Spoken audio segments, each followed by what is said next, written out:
نهم څپرکی: یوه نامنسجمه ستراتیژي. د سړې جګړې مجرب متقاعد جنګیالی چې اوس 63 کلن او د تګزاس د A&M د پوهنتون مشر و، د CIA له مشرۍ څخه تر ګوښه کېدو 14 کاله وروسته نن بیا د 2006 میلادي د نومبر په 5 سهار 5 بجې راپورته شو چې خپل نوی ماموریت پیل کړي. خو د ده ماموري تغییر علنی نه و او د سپینې ماڼۍ له خوا پټ رابلل شوی و، نو ځکه یې ځان مکلف احساساوه چې ورشي. د له خپل کور څخه په داسې شکل کې د شمال لویدیځ په لور 2 ساعته مزل پیل کړ چې څوک یې ونه ویني. د هدایت مطابق د بروکشایر پلورنځي ته نږدې په ټاکلي ځای کې ودرېد او یو بل موټر ته چې شیشه‌یي خړې وې ورپورته شو. موټر د شمال په طرف یو بل 15 میله سفر پیل کړ او هلته د خپل موعود ځای چاپل رانچ سیمې ته چې ولسمشر بوش انتظار کاوه وروړل شو. دی د ډرانګو په موټر کې یوې پوړیزې ودانۍ ته تر ننوتلو وروسته په مخفي توګه داسې انتظار خونې ته یوړل شو چې د ولسمشر نور میلمانه چې د بوش د میرمنې د 80مې کلیزې په مناسبت راټول شوي وو هغه ونه ویني. ولسمشر بوش نه غوښتل چې خلک رابرټ ګیټس او هغه یو ځای وویني، ځکه په راتلونکو 2 ورځو کې د کانګرس ټاکنې وي او که خلکو بوش او ګیټس یو ځای لیدلی وای نو ښایي فکر یې کړی وای چې بوش په خپله کابینه کې د بدلون راوستلو نیت لري او د عراق او افغانستان په جګړه کې کومه جدي ستونزه رامنځته شوې ده. بوش نیت درلود چې د عراق جګړې د ناوړه مدیریت له امله چې له امله یې کانګرس او ناټو اعتماد یو څه له لاسه ورکړی و، ریمیزفیلډ له دندې ګوښه کړي. بوش د ګیټس په اړه ډیر څه اورېدلي و او د بوش د پلار په اداره کې یې هم دنده ترسره کړې وه. بوش غوښتل د عراق او افغانستان د جګړې د کنټرولولو په اړه د ګیټس نظر واوروي. دوی دواړو تقریبا 1 ساعت مجلس وکړ چې تر ډیره د عراق پر جګړه راڅرخېده. ګیټس د بوش د نه اعلان شوي پلان چې پر بنسټ یې تقریبا 25,000 څخه تر 40,000 پورې نور امریکایي پوځیان عراق ته استول کېدل ملاتړ وکړ. که څه هم دې کار ښایي د امریکایانو غبرګون راپارولی وای، خو ګیټس بوش ته د افغانستان په اړه وویل چې امریکا هلته اوس غالبه شوې او یوې نوې ستراتیژۍ ته اړتیا لري. د ورجینیا پوهنتون شفاهي تاریخي مرکې ته په دې اړه وویل: زه فکر کوم په افغانستان کې زموږ موخې ډېرې هوایي او بلند پروازه وي او له بل لوري زموږ د غفلت او بې پروایۍ له امله ډېر څه له لاسه وتلي وو، نو اړ وو چې پر خپلو اهدافو بیا غور وکړو او هغه رالنډ کړو.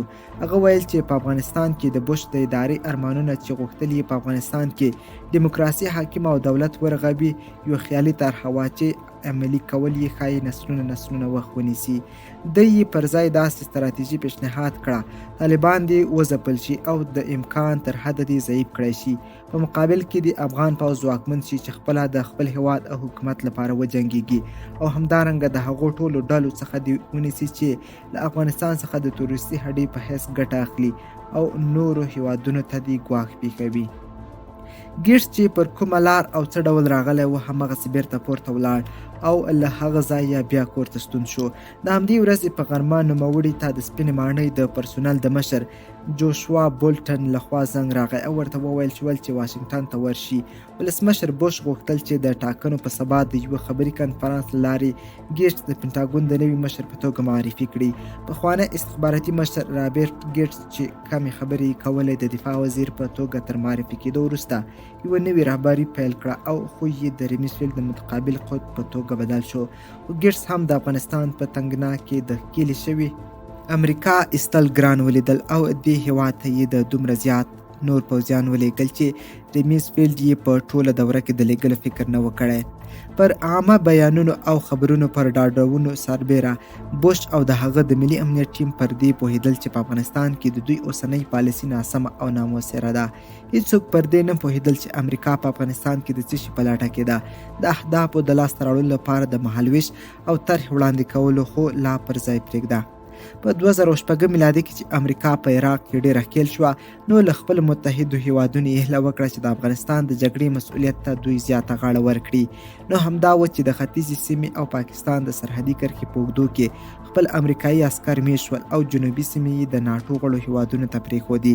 په دې سره د اروزګان په ولایت کې هالنډي پوځیان، د هلمند په دښتو کې برټانیي پوځیان او د طالبانو په زیږنتون کندهار کې کاناډایي پوځیان میشت شول.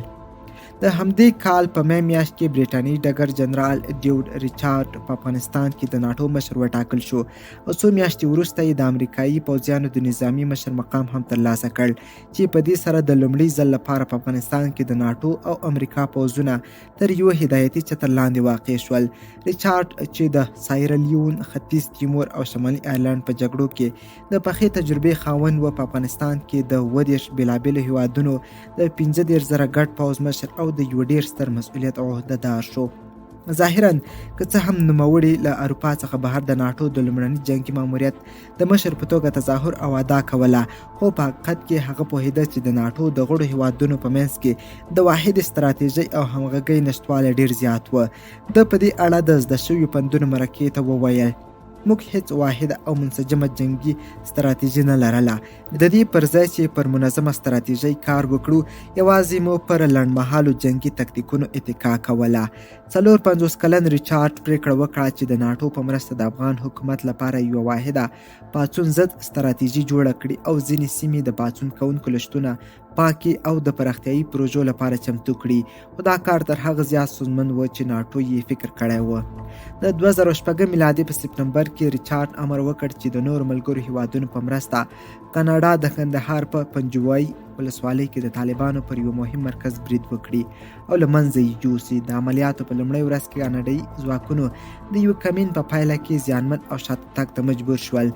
د عملیاتو په دویمه ورځ بیا د امریکا د هوایي ځواک ایلس وارتوګ پوځ چې له کمې ارتقا ویشتونکي جنګلي الوتکې هم ورسره وي، په غلطۍ د طالبانو پر ځای د کاناډي جنګیالیو پر کنډک بمبار وکړ چې په پایله کې کاناډایي ځواکونه ډېر سخت ژوبل شول. کاناډایي پوځ د عملیاتو د لغوه کولو امر وکړ، خو ریچارډ بیرته په دې راپخلا کړل چې دا کار به د ناټو د بدنامۍ او توهین لامل شي.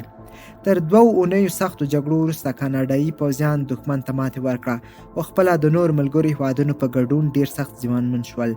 د کاناډایي او برټانیایي پوځیانو 20 تنه مړه او زیات نور ټپیان شول، او تر هغه بده دا چې پر ګټلو سربیره هم کاناډایي پوځیانو په پنجوایي ولسوالۍ کې امنیت رانه شو وستلی او پاڅون کوونکي د وخت په تېرېدو بیرته راستانه شول. ریچارډ وایي چې کاناډایان له یوې خوا سخت قصابي شول او له بلې خوا یې د پوځیانو له کمبود څخه سر ټکاوه، ځکه زیات پوځیان د کندهار ښار ته د ساتلو لپاره چې تر نورو سیمو یې لومړیتوب لاره ځانګړې کړې وه. ریچارډ وایي کاناډایي پوځیان که څه هم د ماتې په استعنا کې بریالي شول، خو ډېر بد ستړي وځپل شول. د پاڅون ضد ستراتیژۍ لپاره ریچارډ نورو پوځیانو او مالي ملاتړ درلوده او تر څنګ یې د بیا رغونې او پراختیایي پروژو لپاره بشري ځواک ته ضرورت و، خو متحدو هیوادونو دغه یوه اړتیا هم په سمه توګه پوره نه کړه. د زده شویو پندونو مرکې ته د دغې مسلې په اړه وویل چې دی له ریمیسفیلډ سره د کندهار د جګړې په تړاو یو څه جدي او توند هم مخته ولاړ. ریمیسفیلډ ترې وپوښتل چې د کندهار جګړه ولې دومره سوکه او د توقع خلاف مخته ځي. ریچارډ یې په ځواب کې واضح ورته ویلي و چې د پوځیانو او پیسو د کموالي له امله. ریمیسفیلډ بیا پوښتنه ترې وکړې وه چې څه ویل غواړي. ریچارډ وایي چې ما په جرأت او وضاحت ورته وویل چې سرچینې او پوځیان مو کم خو توقعات مو زیات دي. دی وایي چې ریمیسفیلډ نارضایتي څرګنده کړه، ویل چې دا نه درسره منم. امریکا له خپلو ملګرو هیوادونو سره په دې برخه کې له ډېرو ستونزو سره لاس او ګریوان و. د ناټو غړو هیوادونو د خپلو پوځیانو لپاره د جګړې په برخه کې ځان ته او مجزا قوانین وضع کړي وو چې ځینې یې د ریشخندۍ او افتضاح تر انتها رسېدل. د بیلګې په توګه جرمني خپلو پوځیانو ته په مشترکو عملیاتو کې د ګډون اجازه نه ورکوله او همدارنګه د شپې لخوا او له شمالي افغانستان چې تر ډېر آرام او امن و پرته نورو سیمو کې د جنګ کولو په برخه کې له محدودیت سره مخ کړي وه.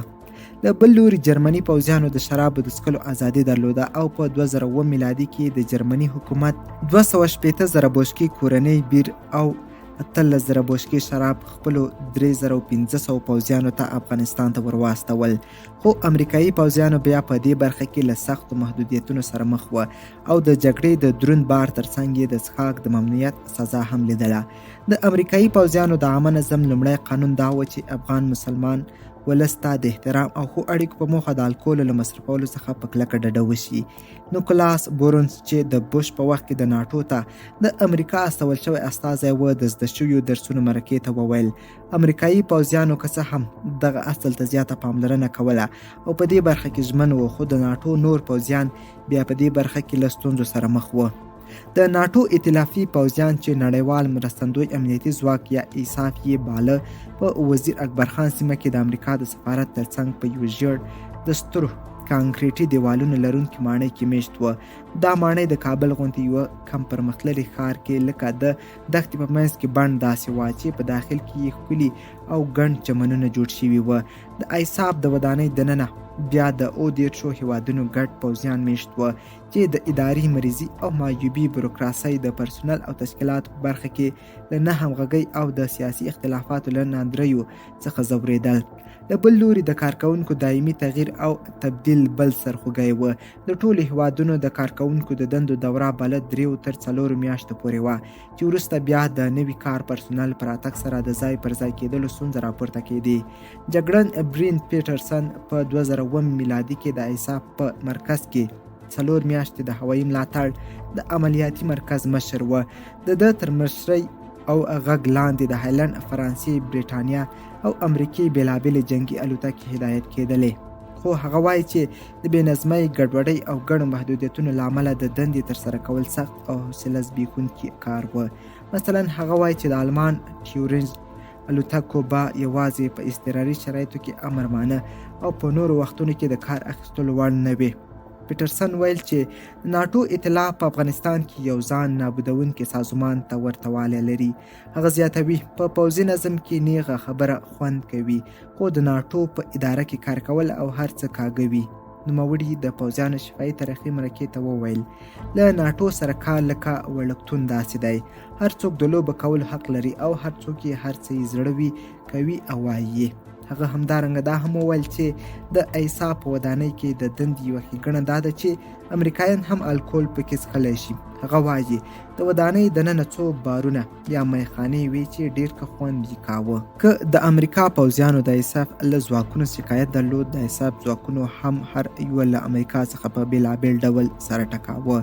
د 9 تر حملې وروسته کاناډا او نورو اروپایي هیوادونو د یووالي او اتحاد په معنا افغانستان ته خپل پوځیان راواستول، خو وروسته د ناټو هیوادونو داسې انګېرله چې واشنګټن د دوی دغه سرښندنې ناڅیزه ګڼي او له دوی څخه نور توقعات هم لري، په ځانګړې توګه کله چې جنګ اوج ته ورسېد او د یوې واحدې پالیسۍ او ستراتیژۍ نشت له ورایه محسوسېده.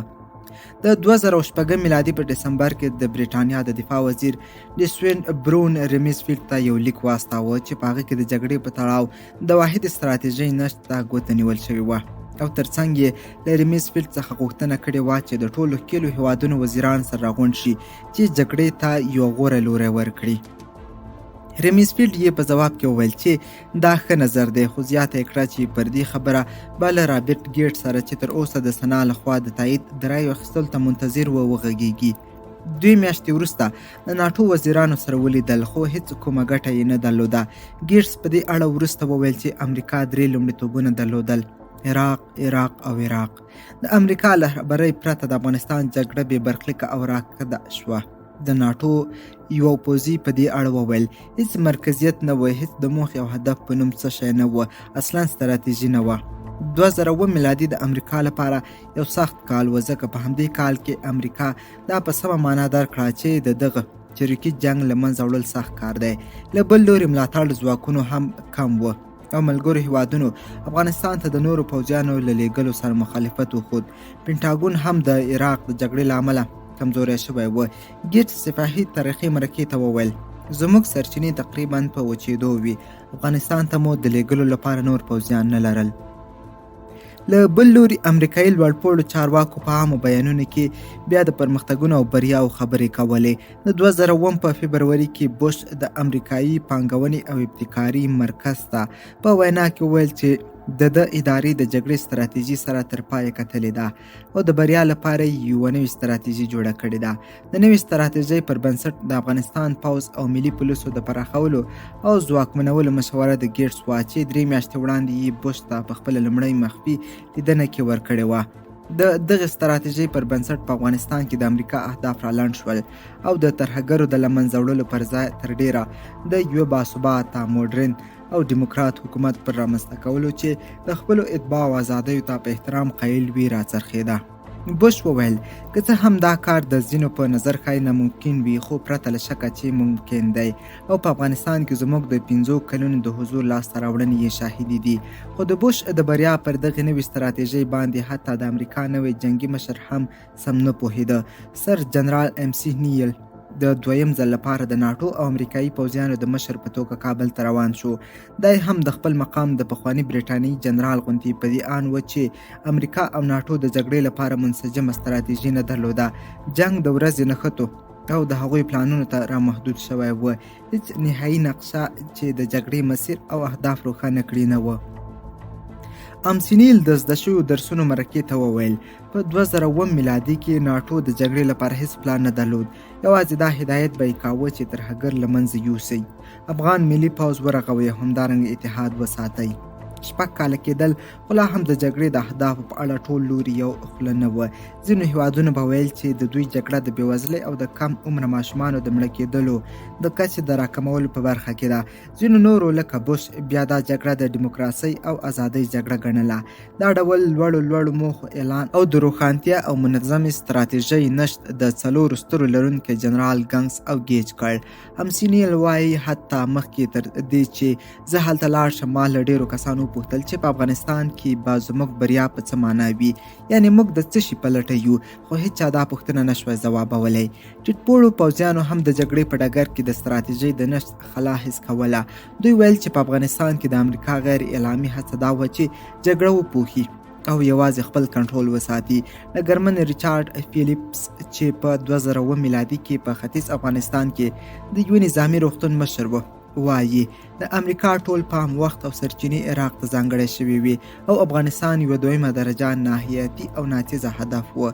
جګړن سټیفن بویسن چې د ایوا د ملي کارت غړی و وایي چې امریکا په افغانستان کې یوازې د جګړې څرخاوه او یو ډول منظمه ستراتیژي نه درلوده.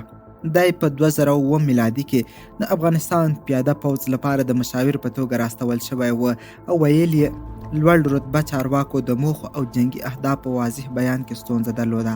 کله چې هغه له دندې راستون شو نو یوه وړاندوینه یې وکړه چې وروسته رښتیا شوه او هغه دا چې که جګړه همداسې بې هدفه او بې موخې مخته لاړه شي کلونه به ونیسي او موږ به هیڅ لاسته راوړنه ونه لرو. د پوځیانو شفاهي تاریخي مرکې ته وویل په ډېرې خواشینۍ سره باید ووایم چې که جګړې همداسې دوام وکړ او موږ خپل لوری مشخص نه کړ نو زه خو څه چې زما زامن هم ښایي پکې زاړه شي.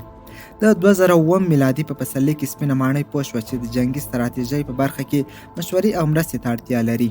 د ملي امنیت سلاکار سټیفن هارډلي بوش راضي کړ چې د عراق او افغانستان د جګړو د ستراتیژیو لپاره باید سپینه ماڼۍ یو تامل اختیار جنګي استازی یا تزار وګماري. بوش د دې موقف لپاره ستر جنرال ډوکلاس لویټ وګماره. د بوش د ادارې تمرکز ته په کتو جنرال لویټ خپل 15 سلنه وخت او پام د عراق جګړې او پاتې 15 سلنه افغانستان ته ځانګړی کړ. سناتا په وینا کې له لوټ څخه یوازې د افغانستان جګړې په اړه او په پاکستان کې د طالبانو د پټنځایونو په اړه پوښتنه وشوه. د بوش د بریا پر پالیسۍ او ورته نورو ادعاو سربیره هم لوټ فکر کاوه چې په سپینه ماڼۍ کې یوازې د ګوتو په شمار خلک د افغانستان په اړه ستراتیژیک فکر لري. د زده شویو پندونو مرکې ته وویل موږ د افغانستان په تړاو د بنیادي پوهې په برخه کې ستونزې لرلې. موږ نه پوهېدو چې دلته څه کوو. حتی د دې په اړه مو ډېر سطحي نظر هم نه درلود چې زموږ ماموریت څه شی دی. لوټ وایي تاسو ښایي فکر وکړئ چې زه په دې برخه کې اغراق او مبالغه کوم، خو داسې نه ده. دی زیاتوي وضعیت تر دې هم خراب و. د بنسټیزې پوهې د نشت ترڅنګ له ځینو نورو ستونزو لکه ډېر خیالي او بلند پرواز اهداف، په نظامي ځواک تر حده ډېر اتکا او د اړتیاو سرچینو په برخه کې له کم پوهاوي سره هم لاس او ګریوان و. د 2009 میلادي په ختمېدو سره اوضاع ډېره زیات خرابه شوې وه. د امریکایي پوځیانو مرګ ژوبلې زیاتوالی موندلی و. د ځانمرګو بریدونو په پایله کې د ملکي تلفاتو کچه 50 سلنه ډېره شوې وه او افغانستان د نشه یي توکو د تولید په لیست کې لومړی مقام خپل کړی و چې د ټولې نړۍ 90 سلنه کوکنار پکې تولیدېدل. خو د سپینې ماڼۍ قانون جوړونکو وکیلانو او ژورنالستانو پام عراق ته اوښتی و او افغانستان ته یې چندان پاملرنه نه کوله. کله چې جګړه سترو ښارونو او عامه ځایونو ته راورسېده نو امریکایي مقاماتو به د بېلابېلو توجیهګانو په تراشلو سره د طالبانو د خوځښت اهمیت کم او ناڅیزه ښوده. د 2007 میلادي په ډسمبر کې جنرال آمسینی له PBS تلویزیون سره په مرکه کې وویل چې د تاوتریخوالي او جګړو د ډېرېدو علت دا نه دی چې دښمن قوي شوی، بلکې دا دی چې موږ ډېر سخت او متواتر بریدونه پرې پیل کړي دي چې په غبرګون کې یې د دوی بریدونه هم زیات شوي دي. د تلویزیون کوربه د دې څرګندونو په اړه شکمن و او له امسي څخه یې وپوښتل تاسو خو ویل چې طالبان له منځه وړل شوي، طالبان نور د جګړې توان نه لري، نو اوس دا څوک دي چې جګړه کوي؟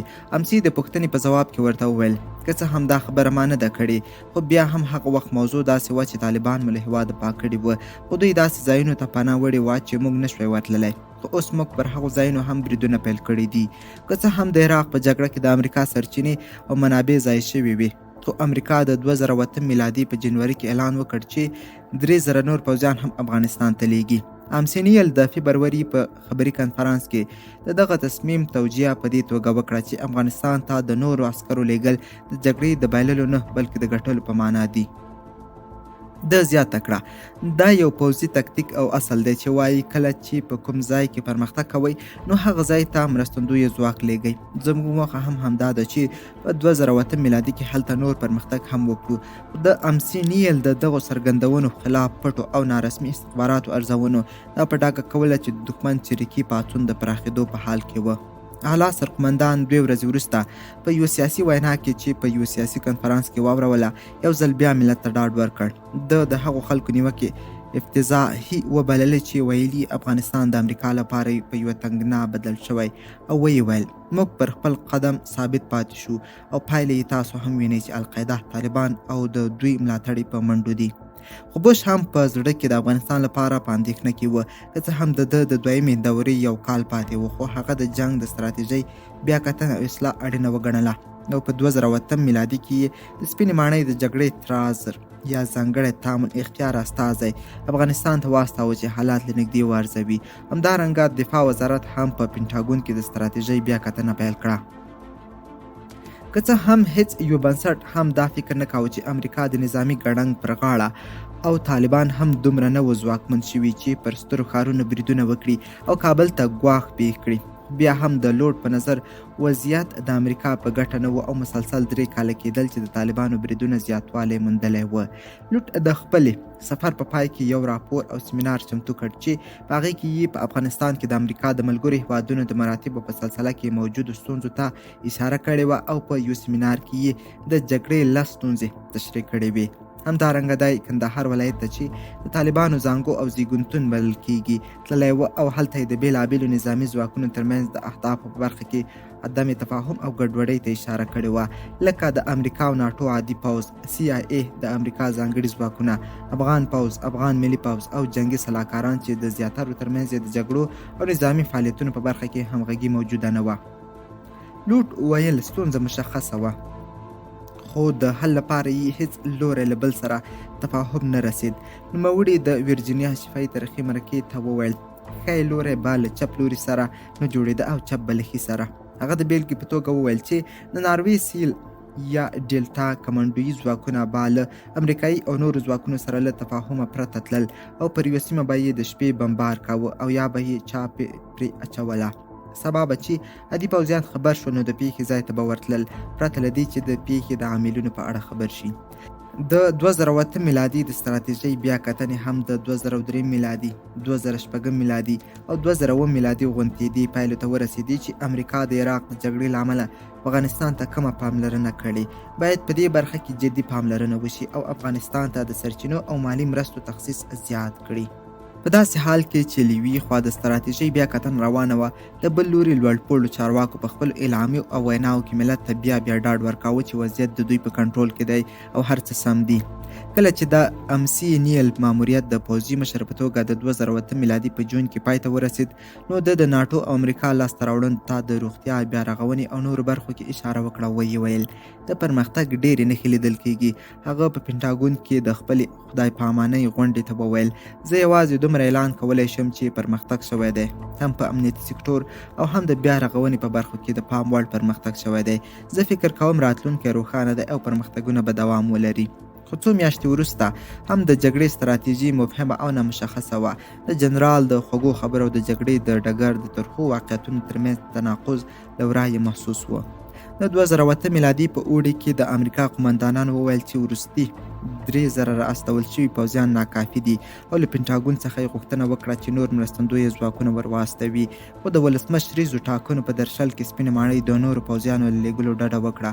له دې ټولو سره هیڅ امریکایي جنرال هم په زغرده دا اعتراف نشوی کولی چې دوی طالبان نشي ماتولی. په سپټمبر میاشت کې تورن جنرال جیفري سیچولیسر چې په ختیځ افغانستان کې د امریکایي ځواکونو مشر و، یوې خبري کنفرانس جوړ کړ چې د خپل پوځیانو د جنگي پرمختګونو او لاسته راوړنو په اړه خبر ورکړي. هغه په ډیره محتاطه بڼه د یادونه هم وکړه چې د دې لپاره چې دا پرمختګونه دوام ومومي او سم مخ ته لاړ شي د نورو پوځیانو ته اړتیا لري. په کنفرانس کې یو خبریال پوښتنه ترې وکړه چې امریکا به دغه جګړه وګټي. د په زړه نازړه او ژورولي انداز داسې ځواب ورکړ: ګورئ، پوهیږئ چې واقعیت دا دی چې یعنې زه فکر کوم موږ د ډیرو پرمختګونو شاهدان یو. د زیاته کړه زما په نظر دا یوه اوږدمهاله بریا ده او وخت نیسي. د همدې میاشتې په وروستیو کې د دفاع وزیر ګیټس افغانستان ته ولاړ چې هلته د امریکایي او ناټو ځواکونو له نوي ګمارل شوي 50 کلن ستر جنرال امسي کیرنان سره وګوري. کیرنان چې اصلا د جورجیا ایالت و او 15 کاله وړاندې د عراق په جګړو کې د امریکا د پیاده ځواکونو د مشر دنده ترسره کړې وه، هم پر دې ټینګار کاوه چې افغانستان ته باید نور ځواکونه واستول شي. د خپلو اسلافو جنگي مشرانو خلاف یو څه رښتینې وښوده او ویې ویل: طالبان جګړې له ګټلو عاجز دي، خو امریکا هم د خپلې بریا په اړه ډاډمنه نه ده. څو اونۍ وروسته د ده څرګندونې په عامه محضر کې نورې هم بدبین او منفي شوې او خبرې ورکړ چې د افغانستان په ډیرو سیمو کې د پرمختګ نښې نه لیدل کېږي. نوموړي په اکتوبر میاشت کې په واشنګټن کې یو خبریال ته وویل: زه دا نشم ویلی چې هر څه سم روان دي، موږ په یوه ډیره سخته جګړه کې راښکېل یو. پر دې اساس د دې امکان هم شته چې د وضعیت د ښه کېدو پر ځای تر دې زیات خراب نشي. کیرنار د خبرو په منځ کې د خپل غږ لوړاوه او ټیټاوه. د افغانستان د جګړې په تاریخ کې کیرنان لومړنی امریکایي جنرال و چې ملت ته د افغانستان د لانجې په اړه واضح او روښان توضیحات ورکړل.